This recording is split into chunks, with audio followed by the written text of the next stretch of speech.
Selamat pagi buat sahabat-sahabat di mana saja berada. Kita kembali lagi bersama saya, Hotman Siagian, asli anak Medan, bersama channel Anak Medan Bersuara. Salam perjuangan, tetap semangat dan sehat selalu. Baik teman-teman, pagi ini di hari Selasa saya akan membawa beberapa rilis video dari beberapa channel teman-teman saya ya, termasuk masih tetap dari abang kita Repli Harun Senior, juga Baligi Akademik, dan channel terbaru dari Pak Topik ya, Dr. Topik. Ternyata ada channelnya teman-teman, dari Tribun, dari Herso Beno Poin, jurnalis senior ya teman-teman ya, dari Sentana TV. Wow, berkumpul kita sudah. Sebenarnya teman-teman, dari beberapa tema ini saya bingung mulainya dari mana ya, karena sangat-sangat luar biasa, menggemparkan pokoknya lah, heboh pokoknya. Yang penting sekarang ini sudah beralih ya. Sekarang saya mau lihat dulu nih, atau mau katakan kepada teman-teman, para sahabat subscriber ya. Namun saya ucapkan dulu terima kasih buat para sahabat saya ketika memberikan komentar. Saya paham, ada yang pro, ada yang kontra. Silakan teman-teman, kita berkumpul di sini. Karena dengan komentar teman-teman kita yang kontra tersebut ya, maupun yang pro, itu penting. Bukan kita menimbulkan kebencian, tidak. Tetapi untuk menyetarakan kebersamaan kita, menyatukan dan mengarahkan kita kepada kebenaran. Kita adalah rakyat Indonesia yang mempunyai tradisi adat timur saling memaafkan. Kita semua punya agama kepercayaan masing-masing yang mengajarkan untuk saling memaafkan. Paham teman-teman ya? Jadi terima kasih buat teman-teman, walaupun memang kita tidak sejalan, untuk diberikan komentar silakan saja, tidak masalah. Karena negara kita sudah menjamin untuk setiap warga negara berhak untuk memberikan kritik, saran, dan sebagainya. Kali ini saya bingung teman-teman, mau bawa ini arah kemana nih. Karena sekarang versinya sudah beda. Versi tim pencari fakta kebenaran, itu termasuk katakanlah Rismon Sianipar, Roy Suryo, dokter semua ini, dokter Sipa, beserta TPUA ya, tim pengacara ulama ya, dan akademisi beserta para tokoh masyarakat, profesor, istilahnya yang mendukung penuh bahwasanya benar, bahwasanya ijazah itu haruslah memang dibuktikan. Dan yang sekarang ini sudah berganti corak, yaitu Universitas Pramuka. Namun teman-teman, saya mau ajak dulu kita kembali dulu mengingat dari mana awal mula proses ijazah ini. Pasti teman-teman sudah tahu. Dan ini perlu saya jelaskan. Terus terang, ketika di 2014, ya ketika Pak Jokowi periode pertama, saya memang agak sensitif melihat Bambang Tri dan satu lagi ya, siapa ya? Satu lagi Bambang Tri, baru Gus Nur ya. Nah, karena pada saat itu memang saya nggak suka, apalagi kalau mereka ini berbicara. Ya kita tidak tahulah baik mengenai tentang agama dan sebagainya. Namun ketika itu memang saya pro, bahkan berapi-api untuk mendukung penuh, katakanlah loyalis Pak Jokowi walaupun tanpa dibayar. Saya kenal Pak Jokowi nggak kenal saya. Dan saya bergabung juga di salah satu relawan yang ada di Sumatera Utara yang nggak perlu saya sebutkan. Ketika itu saya memang sangat gak suka apabila berkomentar Bambang Tri serta Gus Nur ya.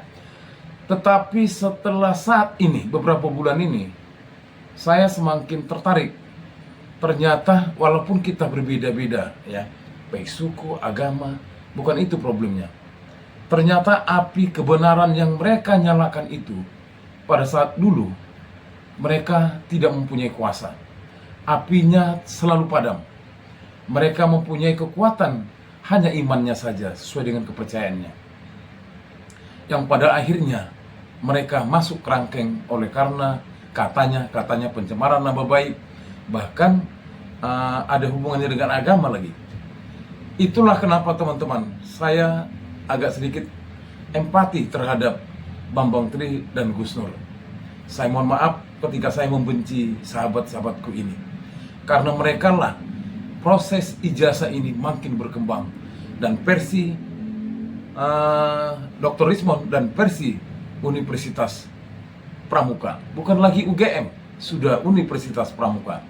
Ternyata nanti teman-teman akan kita bahas bersama. Itulah tadi kenapa saya mau maaf kepada Bambang Tri dan Gus Nur ya. Dikala pada waktu itu saya memang sangat fanatik terhadap Pak Jokowi. Namun saya terbangunkan dan saya sadar bukan karena diberikan orang, tidak ada, tapi dari hati dan pikiran saya. Saya harus bisa tahu mana warna hitam dan mana warna putih. Kita jangan mempertahankan seorang yang salah. Kalau memang salah, katakan salah. Dan ini terbukti dari semua apa yang kita lihat, data-data, bahkan apa yang dipertunjukkan, dipertontonkan oleh sahabat-sahabat kita, tim pencari fakta kebenaran. Kalau begitu teman-teman, supaya kita lebih dekat, ketika Rismon berkunjung ke rumah salah seorang teman kita tersebut. Namun teman-teman, saudara Rismon kemarin menyebutkan mereka ini sekarang sudah sangat-sangat miris dan susah dan butuh pertolongan. Silakan, besar dan kecil, ini bukanlah untuk pribadi Rismon dan bukan pribadi seseorang, namun untuk sahabat kita yang dua ini. Salam dari Anak Medan Bersuara. Baiknya silakanlah ditransfer besar atau kecil, karena nomor rekening ini bukanlah nomor rekening yang sembarangan ya, yang sudah tervalidasi dengan Kemensos dan sebagainya. Baik, kita ikuti ketika saudara Rismon melakukan kunjungan ke rumah langsung salah seorang sahabat kita yang menyalakan api-api kebenaran. Sebentar teman-teman.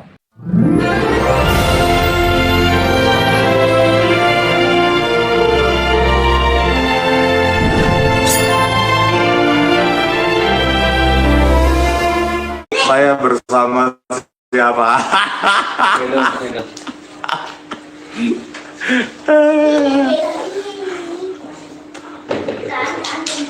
Ya, pemirsa, pasti kalian surprise. Ini abang kita ini. Alhamdulillah.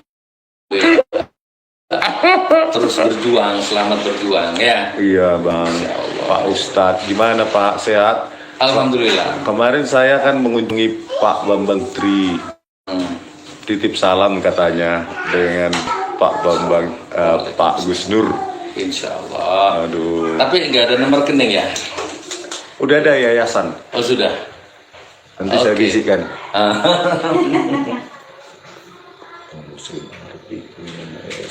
Oh iya, ya, siap. Gitu bang. Siap. Udah di kanal saya ya, kalian kemarin kan baru dikasih oleh orang yang dipercaya oleh Pak Bambang Tri, menyebutkan nama itu waktu saya di lapas. Terus ya sudah, saya bilang sama abang itu, bang, abang yang dipercayai. Nah, dibuatlah yayasan, akhirnya ada nomor rekeningnya BRI. Gitu bang. Siap. Boleh. Jadi itulah, memang kayak ini bang ya, kurus sekali Pak Bambang Tri itu. Kurus dan terus ada katanya apa bang, ada subsidi. Oh iya, 4 bulan. Nah. Subsidi 400 juta. Kalau dibayar 400 juta, kalau dijalani 4 bulan. Terus abang enggak? Saya jalanin 4 bulan. Jalan tambah. Iya, daripada 400 juta dikasihkan penguasa. Mending buat bangun masjid. Iya bang ya. Nah ini live streaming bagi yang kangen sama Ustadz Gus Nur. Oh, kamera aku duduk di situ, kamera di sini bang. Oh iya. Gimana bang? Ini Bi. Iya. Tolong ya. Begini, tinggal dibalik. Capek ya bang? Enggak, memang ada, nggak bisa live. Ada apa? Nggak direkam. Direkam di mana? Malam. Oh, bang Rismon. Iya. Oh. Ada keluarga di sini. Oh. Pengalaman dulu, bang. yang ketika podcast yang powerful dan apa itu yang viral tuh dengan Pak Bambang Tri. Podcast terakhir. Yang sampai sekarang di share orang itu. 2 jutaan. Iya. Ini punya siapa ini? Punya bagus semua. Iya. Mantap. Tim podcastnya nggak ada Bang? Ada, ini lagi masak bakar ikan. Oh, Kan. Buat Bang Rismon. pakai ini aja. Tapi nggak usah lah, kita amatir kok. Iya, yang nggak punya. apa-apa. Satu aja Sama dia, punya abang satu aja. aja. Iya. Tapi di sini nggak boleh merokok Bang. Boleh, boleh. Harusnya nggak boleh, tapi apa yang tidak buat Bang Rismon? YouTube nggak boleh, Bang. Iya YouTube nanti lah Nantilah, setelah nantilah.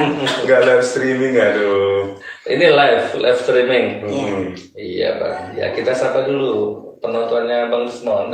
Penonton Bali G Academy, ya kemarin kita sudah ke lapas Sragen, ya banyak pemirsa, titip salam juga ke Pak Bambang Tri yang divonis karena bukunya, ya Pak, harusnya kalau kita demokrasi ya buku lawan buku, kalau nggak benar ya yang benar mana, kan gitu. Tapi ya inilah ya faktanya karena itu Bang mubahalah, karena mubahalah terus pencemaran polisi Penodaan agama, pencemaran nama baik, menebarkan berita bohong, berarti dijaring semua itu. menebarkan kebencian antara ras, suku dan agama. Ada 5 pasal. Suku apa itu Bang? Iya. Nah itulah ya kondisinya Pak Bambang Tri, saya selalu bilang kurus. Secara finansial juga pertolongan, dan sudah ada di deskripsi kanal saya, Bank BRI Yayasan Al Khoiriyah. Oh ya. Al Khoiriyah. Kalau kalian yang punya rezeki yang sedikit, yang banyak, ya 1 miliar juga nggak apa-apa. Siap. Pemirsa, soalnya 400 juta saya bilang waktu di lapas tuh. Terus bos lapasnya juga setuju kayaknya dengan saya. Sayang sekali 400 juta Pak kalau dapat uangnya itu untuk membayar Pak bulan. Lebih baik uangnya itu seberapa pun dapat, lebih baik untuk modal untuk menyambung hidup. Iya kan Pak, setelah dari lapas kan butuh modal. Betul. Sudah tua, nggak ada pekerjaan, nah siapa tahu untuk usaha atau apapun, daripada 400 juta ke kemana itu? Ke negara? Itu negara. Bukan ke Pak Jokowi. Ke negara.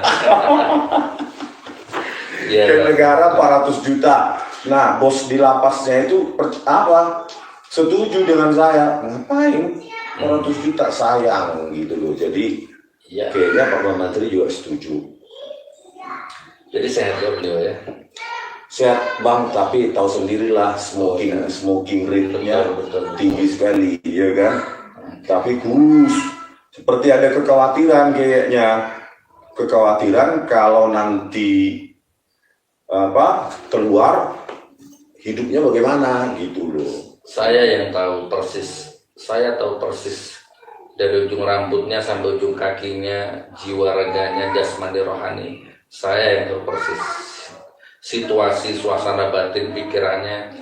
Per menit saya tahu persis. Per menit Bang. Oh, berapa lama Bang satu lapas dengan Pak Bambang? Lama di Bareskrim 2 minggu di satu ruang isolasi. Di Polda Jateng 2 minggu satu kamar ya berdua. Ya intinya saya dari tahu. Bareskrim dipindah ke Polda Jateng, 2 minggu di Bareskrim, Pindah lagi di Polres Surakarta. Polres. Jadi kita ini Surakarta. berpetualang dari satu rutan ke rutan yang lain. Itu luar biasa ya. Jadi intinya saya tahu persis plus minusnya Mas Bambang, tapi saya nggak mau bahas di sini lah. Tapi intinya kita support beliau ya. Kita memang rokoknya yang nggak bisa putus beliau. Putus nyambung. Alhamdulillah. Sebentar sih. Oke, jadi saya mohon maaf Bang Rismon. Sudah sampai Malang, saya tidak bisa menerima Bang Rismon di rumah Jadi saya bawa di villa karena pas hari liburan kan, jadi kita lagi di villa. Bang Usman nanti renang ya. Kalau Mas pernah tuh renang ya. Pokoknya gini, Bang Gus Nur, Ustadz, publik netizen lah, ya kan. Bang sekalian lah mampir ke ke Malang dengan Ustadz Gus Nur. Jadi saya pikir iya ya, ada juga saudara soalnya di Malang, sekalian aja jalan-jalan sembari menyapa. Kenapa Pak Gus Nur? Karena ini kan dua anak manusia, Gus Nur dan Bambang Tri di penjara, padahal ijazahnya yang ditampilkan di pengadilan adalah ijazah fotokopi. Benar nggak itu, Bang? Saya cerita secara umum aja ya, Bang. Ya. Karena saya ini bebas bersyarat, katanya nggak boleh ngomong. Oh iya. Ngomong yang santai. Nggak boleh ngomong yang aneh-aneh. Oh gitu ya. Aneh-aneh itu apa? Definisinya aneh-aneh saya juga nggak paham, Bang. Tapi saya cerita secara umum aja lah. Ya intinya saya dijemput di rumah sama baris krim. Bukan, saya dijemput enggak dijemput, saya datang sendiri. Saya datang sendiri ke baris krim. Iya, karena katanya nggak akan ditangkap. Ngomong baik-baik katanya. Ternyata malah langsung ditahan. Nah, Mas Bambang Tri yang diambil di hotel. Oh, itu Bambang Tri di hotel. Kan kita lagi satu hotel itu. Lagi podcast, lagi macam-macam. Oh, itu podcastnya di hotel? Yang podcast yang viral itu di hotel? Oh bukan, itu di kantor. Oh ada lagi? Di Malang. Tapi intinya saya ditahan. Waktu itu kata penyidiknya Gus Nur menodai agama. Saya sudah gelar perkara dengan MUI, sudah ketemu MUI, fik Gus Nur menodai agama. Tapi pengacara saya kejar MUI-nya, MUI yang mana? Nggak ada, Bang. Lalu ya tadi menebarkan berita bohong, menebarkan kebencian atas suku, bahasa, agama, macam-macam itu. Saya nggak tahu pasal berapa itu. Saya tanya sama penyidiknya, Pak penyidik, kalau saya menebarkan kebencian atas ras, ras mana yang berantem gara-gara saya? Dayak Jawa mana, Cina nggak ada. Terus antar suku mana ada, Madura, Jawa, Batak nggak ada, ya kan? Apalagi antar agama nggak ada, Kristen, Cina, Konghucu nggak ada. Ya tapi itulah, Bang, tetap saja kita kalah, Bang. Intinya saya ditahan 2 minggu atau berapa bulan di situ, dilimpahkan ke Semarang. Sampai sidang, jaksanya mendatangkan 35 saksi, termasuk olah guru, macam-macam. Intinya sampai sidang terakhir tidak ada itu ijazah asli itu, Bang. Hanya itu aja lah secara umumnya. Jadi kalau Bang Rismon harus merokok kayaknya ya. Nah nanti lah, nggak bisa di YouTube. Kalau Bang Rismon nanti ditiru anak-anak. Kalau Bang Rismon itu meyakini ada sebuah ijazah palsu berdasarkan teknologi forensik, kalau saya meyakini ada sebuah ijazah yang tidak asli, karena saya tidak pernah melihat bahkan di ruang sidang. Jadi kalau ada orang ngomong, Bang, di warung, di TV, di warkop, saya belum pernah melihat. Itu kan di TV, di warung, tunjukkan yang asli. Saya belum pernah melihat yang asli. Ya, oke, itu di warung atau di TV di mana. Lah ini di pengadilan loh, Bang. Di ruang pengadilan, fakta persidangan, hukumnya wajib, harusnya JPU punya otoritas untuk mendatangkan itu. Hakim apalagi punya kewenangan untuk mendatangkan yang asli itu, Bang. Makanya kalau Bang Rismon yakin berdasarkan ilmu forensik, saya yakin berdasarkan pengalaman batin, Bang. Saya di penjara lebih dari 3 tahun, sidang selama 6 bulan, semua saksi ditanya, pernah lihat yang asli? Nggak pernah. Yang asli? Nggak pernah. 35 saksi. Sampai di parti ketok palu, tok, nggak ada yang asli. Bahkan saking habis kesabaranku bang, saya bilang sama jaksanya, kalau bisa datangkan yang asli, saya cium kakimu. Oh iya, ada tuh saya tonton. Itu bahasa hukum loh bang, itu bahasa di ruang sidang loh bang, bukan bahasanya debat di TV, bukan, percuma. Ini bahasa di ruang sidang, di depan hakim. Sedikit teman-teman agak gimana ya, agak sedih mendengar bahasa-bahasa Gus Nur ketika apa yang dialaminya sampai dia masuk penjara, bahkan 6 bulan katanya di penjara ya, proses pengadilan, dan 3 tahun di penjara. Dan itu subsidiarnya ada ya, denda 400 juta, dan dia akan jalankan. Jadi dari sudut pandang ini teman-teman, kita semakin mengerti. Ketika telah dilakukan proses pengadilan, satupun ijazah tersebut tidak pernah dipertontonkan seperti ini.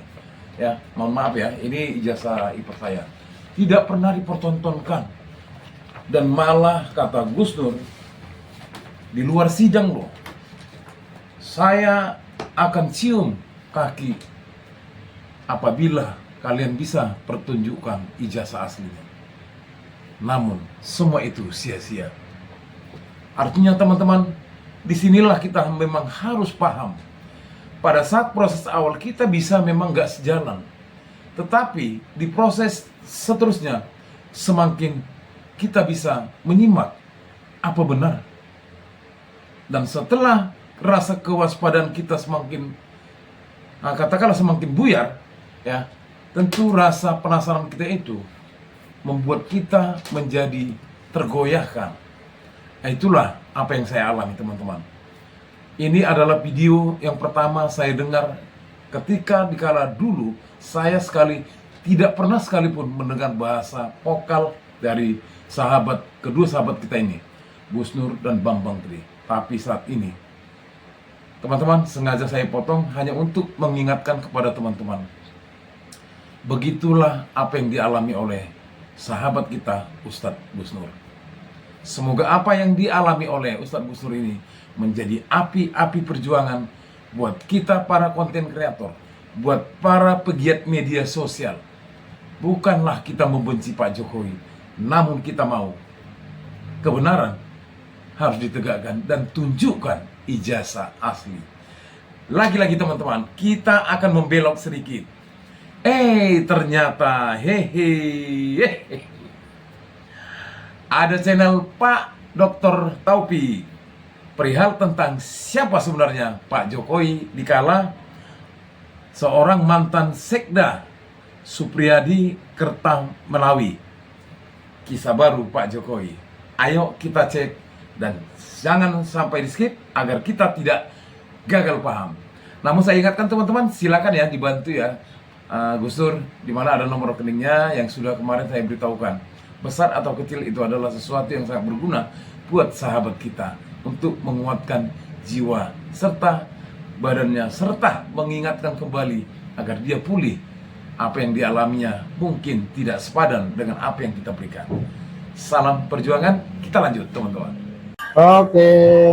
Oke guys, selamat malam. Hari ini kami bertiga ada di Bami Mbak Yayu di utara kantor Kecamatan Laweyan bersama saya. Di kanan ini Pak Supriyadi Kertamelawi, 2008-2009 beliau adalah pelaksana tugas Sekretaris Daerah Pemerintah Kota Surakarta. Juga nanti akan disambung dengan tokoh Solo Pak Usman Amiruddin. Nah, saya ingin tanya ini karena saya ketemu Bapak ini juga ada misi. Saya ditelepon oleh Betor Suryadi.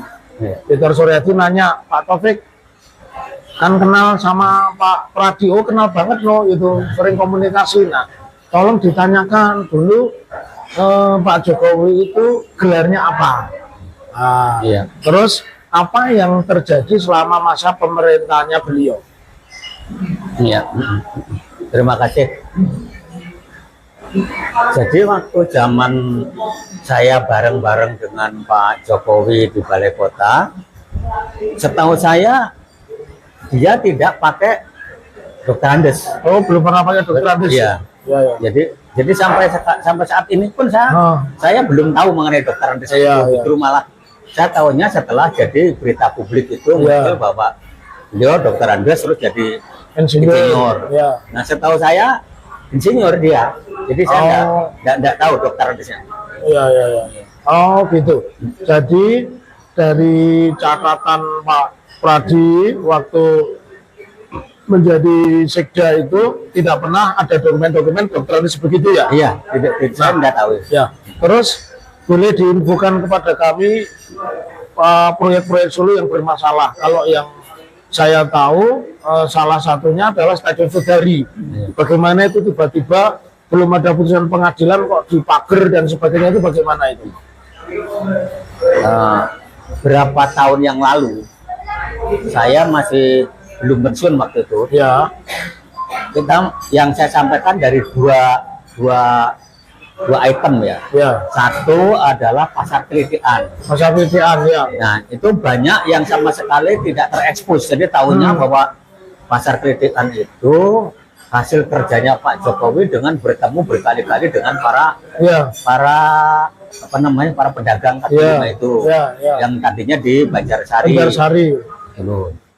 Nah, jadi justru maunya pindah itu adalah karena masing-masing pedagang sejumlah 1.000 orang itu dapat bantuan dari Kementerian Koperasi. Pada saat itu kalau tidak salah menterinya Pak Surya Dharma yang kemudian kena kasus korupsi ya, betul.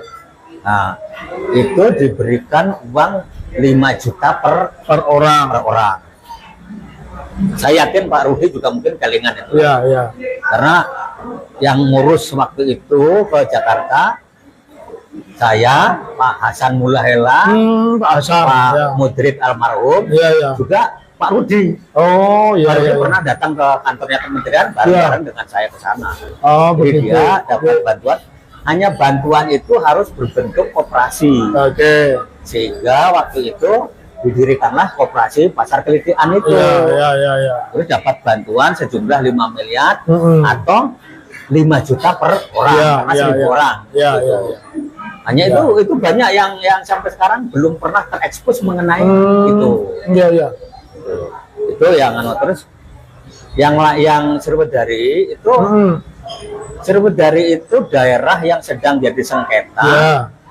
Tahu-tahu dipagar keliling atas perintah Pak Jokowi. Saya lupa angkanya, tapi angkanya 8 itu 800 juta apa 87 juta, saya lupa ya. Pokoknya angkanya 8 itu. Waktu itu saya tanya, loh kenapa kamu berani bangun? Saya tanya ke kepala PU waktu itu. Loh kenapa kok itu tanah sengketa kok dibangun? Ya bilang ini perintah Bapak Pak. Ada tulisan rekomendasi ada. Ada Pak. Nah, sehingga menurut saya kemanan ya, kalau orang Jawa bilang kemanan, barang jadi lokasi yang masih jadi masalah kok dibangun dengan anggaran APBD. Itu berarti penyalahgunaan pelanggaran aturan itu lah. Sehingga waktu itu enggak mau saya dapat anunya Pak Bapak kok ada anunya. Ada, tapi saya enggak tapi ada. Nah, ada apa-apa? Ada perintah tertulisnya begitu. Iya, ada kepala PU. Kepada kepala PU. Kan waktu saya tanya, karena bagaimanapun kan penanggung jawab anggarannya kan sekdanya. Waktu itu tanya loh, kenapa itu kok dibangun? Itu perintah Bapak loh kok Kemendel ada anunya, rekomendasinya. Disposinya Pak Wali ada Pak. Ya monggo lah kalau ada, saya nggak tahu menau. Nah, itu menurut saya adalah pelanggaran-pelanggaran yang terjadi. Kembali ke yang telitian. Kembali yang telitian. Telitian itu menurut saya itu juga ada pelanggaran lain. Itu di APBD-nya itu 2,6 miliar. 2,6 miliar APBD-nya untuk bangun pasar telitian yang baru itu, untuk mindah pedagang dari Banjarsari. Nah, ternyata karena dianggap tidak tidak layak, tidak baik menurut pertimbangannya Pak Jokowi, dirubah sama Pak Jokowi, diperintahkan itu menjadi angkanya 4,6 miliar. Padahal semula cuma 2,6. Iya, dan itu tidak melalui persetujuan DPR. Iya. Nah, sehingga waktu itu kepala Nepo Doko itu kok ini kesalahan koyonek itu. Iya. Nah, akibatnya terus suruh dirubah, nggak tahu perubahannya kayak apa. Tapi saya pernah tuh dulu kok wani-wani gitu. Jadi dari 2,6 Ya. menjadi 4,6. Angka konkretnya kurang lebih itulah, tapi angkanya tuh 2 sekian sama 4 sekian. Iya. Itu nyalahi aturan juga. Karena merubah anggaran baik menambah maupun mengurangi, kalau APBD harus minta persetujuan DPR. Iya. Saat itu ketua DPR-nya siapa ya? Pak Bambang Mudarto. Oh iya Pak Bambang Mudarto. Iya. Saya masih ingat itu. Ya. Pak Bambang, almarhum Pak Bambang Mudarto. Almarhum Bambang Mudarto. Terus biar ini masyarakat tahu ya, Pak Jokowi itu kan dicitrakan sebagai tokoh yang sederhana, ya. Kembali bahwa tadi ada selain Stadion Sukari, kalau Stadion Sukari ini kan sangat kontroversi ya. Iya. Oleh karenanya dibangun masjid pun kalau kita sebagai Muslim kan memang nggak boleh dipakai sholat. Kalau Iya. tandanya sengketa jadi mutidiro dan faktanya memang nggak bisa diteruskan. Nah, jadi pelanggarannya ternyata banyak. Nah, satu, putusan itu belum inkrah, dan akhirnya setelah turun putusan Mahkamah Agung jatuhnya tetap kepada ahli waris. Betul. Nah, dan kemudian masyarakat juga harus tahu pindahnya pasar Klitian dari Banjarsari ke Silir itu ada bantuan dari Kementerian Koperasi sekitar 5 miliar. Nah, anggaran semula itu 2,4, kemudian dirubah jadi 4,6. Nah, itu pembangunannya Pak, itu pembangunan pasarnya loh. Oh iya, pembangunan pasarnya. Pasar apa itu nih? Klitian. Pasar Klitian itu pembangunannya itu. Iya. Nah, sedangkan yang bantuan dari kementerian itu kan tidak masuk di APBD. Hanya itu kan di blow up oleh Pak Jokowi. Seolah-olah itu bahwa hasil kerjanya Jokowi memindahkan itu karena karya dia. Padahal karena ada simulan dari Kemenkop, masing-masing orang 5 juta. Iya. Dan itu berkali-kali saya tuh ketemu dengan Pak Hasan Mulaela, ketemu Pak Surya Darmali. Pasar waktu itu kan ketua P3-nya Solo. Nah, terus sama Pak Mudrik bareng, hanya sayang dua-duanya udah ada semua. Iya. Terus mungkin ada pertanyaan dari Pak Osman. Ini sekarang bergeser ke Pak Osman. Bergeser ke Pak Osman. Terima kasih Pak Taufik. Alhamdulillah kita ketemu malam ini. Senang sekali saya. Ini saya kan ingin mendapat ilmu dari Pak Taufik dalam dunia hukum. Kalau dunia saya ini kan dunia pergerakan dan politik. Saya memperhatikan beberapa informasi yang saya terima, yang sumbernya antara lain dari Pak Radi, dari Pak Umar Hasim, dari Pak Wahyu dan sebagainya. Itu sebenarnya banyak kasus-kasus korupsi di Kota Solo pada waktu dipimpin Pak Jokowi. Ya, kami dengan teman-teman sudah berteman beberapa kali, ingin kami ungkap, ingin kami tuntut. Ini ada kemungkinan enggak Pak Taufik untuk mengungkap kasus-kasus korupsinya Jokowi waktu di Solo? Sudah cukup pertanyaannya? Oke, boleh saya jawab ya, Pak Usman Amiruddin ya. Saya tambahkan beliau ini tokoh 66, tokoh 3 zaman ini.